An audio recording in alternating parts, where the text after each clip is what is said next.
Okay, so while we're on the topic of just talking for a living, what's the truth with the departure of Max Kellerman from First Take? Well, the rumor's accurate in terms of me wanting him off the show. Let's get that out the way. Oh, shit. Oh, shit. All right, I lied. all right, let me play it again. Let me play it again. It didn't seem like you and Max had a bad relationship at all. So where do those rumors come from? And what's the truth with the departure of Max Kellerman from First Take? Well, the rumor's accurate in terms of me wanting him off the show. Let's get that out the way. Get that out the way. Yes, I did. We don't have a bad relationship. I think he's a real good guy. I appreciate what he did for the show. We were number one for 5 years. We stayed number one, and I appreciate that. Steven. But what a lot of people don't realize is that the work that goes into doing the show every single day. And the reality is that we have 15 segments a day. Oh, let's do math. 75 segments a week. Times what? Come on, times something. Over 3,000 takes a year. Oh, yeah. In the 9 years that I've been on First Take, I've given over 33,000 Yes. And what a lot of people don't realize is that not just the work that goes into that, but also the fact that it's a chemistry that you have, and sometimes it just stalls. And the audience lets you know that it is what it is, and you feel the need for something fresh. You feel the need to retool. And the reason why I'm unapologetic about my position is that, number one, it's no knock against him personally, his professionalism, his work ethic, and all of that other stuff, his talent. It's not like I wanted the guy to be fired or anything like that. I knew that there were landing spots for him available at this network that would generate just as much, if not more, revenue for him and all of that. He had a bunch of meetings trying to fire him. It wasn't really about asking him to be off the show. It was about the fact that I knew that we together, he had to get off the show. As far as I was concerned, he had to get off the show. It was not a great partnership if I was there, anymore. And that was something that needed to change. And we cover the world of sports, and this is where I maybe I stand on an island all by myself. On an island, you got to catch these. But I'm absolutely flabbergasted that people would react the way that they do in terms of stuff like this, because we covered the world of sports. Man, the point he was about to get into it was that they cover the world of sports where when there's a chemistry issue, or it's not working out, or you need to freshen things up, it happens, and nobody skips a beat. Right. And they're in the sports analyzing world, and there's a lot of heat on this, and you can tell just from how he delivered that. He has a lot on his mind. He just went for like 2 minutes straight in detail about what's what. Yeah, responding to a lot of criticisms. Yeah. Let me start with the rumor's true. Let's put that out there now. Yeah. But then went into detail about why it's true and when it's true and where it's true. What he articulated and conveyed makes mad sense. Yeah, and nothing personal. I don't wish him ill. I hope he said, I knew he had mad spots that he could land in this network. If not this network, another network. It just we weren't meshing anymore. There's nothing wrong with that. Not at all. Mad shit wrong with that. Why you say? You serious? No. Oh, I was about to say, huh? Nah, there's nothing wrong with that. It's like breaking up with a girl. Like, I hope. There's nothing wrong with that, but only because I think there's mad shit wrong in it. That's what I'm trying to say. Like, I agree with everything he said too, of course. But in his discomfort, things were wrong. So you saying what he did? I don't know, because he's too eloquent. Like they won't tell us. We don't know.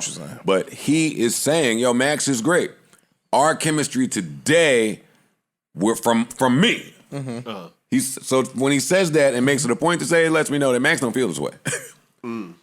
He's saying from where I sit, this ain't working no more. And everybody knows that this is Steve's show. So I don't really know how he could have avoided the rumors are true. We know the rumors are true.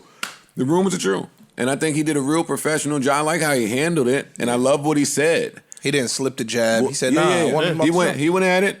He went at it, and we'll never hear the real reasoning behind this stuff because Max will never say he's got another show. It also could be kind of nothing. You know what I mean? It could just be what he said. Our chemistry just hit a wall. It's possible. Or Max climbed up the ladder. That too. You know what I'm saying? Like Max, you outgrew your B position. Yeah, that's possible. He might have been in need or in want of his own show. I wonder if there were numbers to support his chemistry argument. Like that's what I want to know. Dipped or something. Yeah.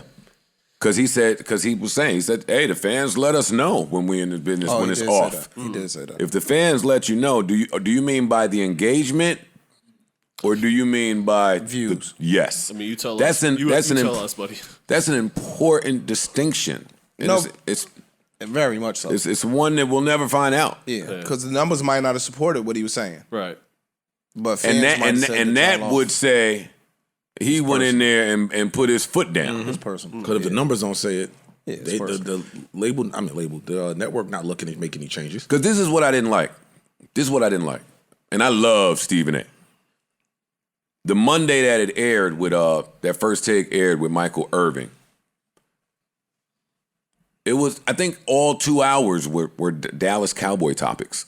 It's always Dallas Cowboy topics for half of the show. This one, the whole show mostly felt like it. Duh. It feels like that to me. It has for years. No, to the point where it's frustrating. For me, no. They put Dallas in all of their leadoff spots where they need to continue to have the high numbers to show the advertisers. First Take to me has been Dallas, Lakers, and Patriots for the past Yankees. 3 years. Not even the Yankees that much. All of these people with the fan bases that get them, they rely on what they rely on. No doubt. And that's all that you see. I get it. But it was more of that with these two stud personalities, Michael Irvin and Stephen A. That's one. Two, their similarities were highlighted. And I felt like I was watching two people that were entirely too similar. Yeah. Y'all are both eccentric. Y'all are both a little loud. Y'all are both unique in delivery. Yeah. It was too much of that. So I hope they get it together. And then they had Tim Tebow on Friday yesterday. How would that go? He's not a game. He's like Tim Tebow is like Tony Romo Jr. If you get to talking about football with him, yeah. And he might have played football and all that college. Like if you just get to talking to him, Tim Tebow's like, oh no, Stephen A. And Stephen A's approach was even different. Well, I agree with everything you're saying, but all I'm saying is it's just a different dance that we're looking at. And I enjoy having to watch this in real time. I'm not like y'all who kill niggas for trying to build it in real time. I enjoy. This must feel like something. I recognize that they're trying to do something different, and I allow the grace period to see where it lands. Yeah. But I see what they're going for. I see what they thought the problem was because they bringing in. Listen, Tim Tebow. That was my point about the Dallas Cowboy topics. Okay, you got Michael Irvin. Play around a little bit. You don't have to do that. You got Tim Tebow. I want to see Bomani. Bomani's the man, but Bomani's not box office. I'm assuming to ESPN because they haven't put him in any of the box. Show. It didn't last. It tells me that they might not think he's box office. I love Bomani. Me too. I do. Shout out to Bomani. Brady's the man, but I don't want to go to football right now. I know. He's the man. He's the man. He's the man though.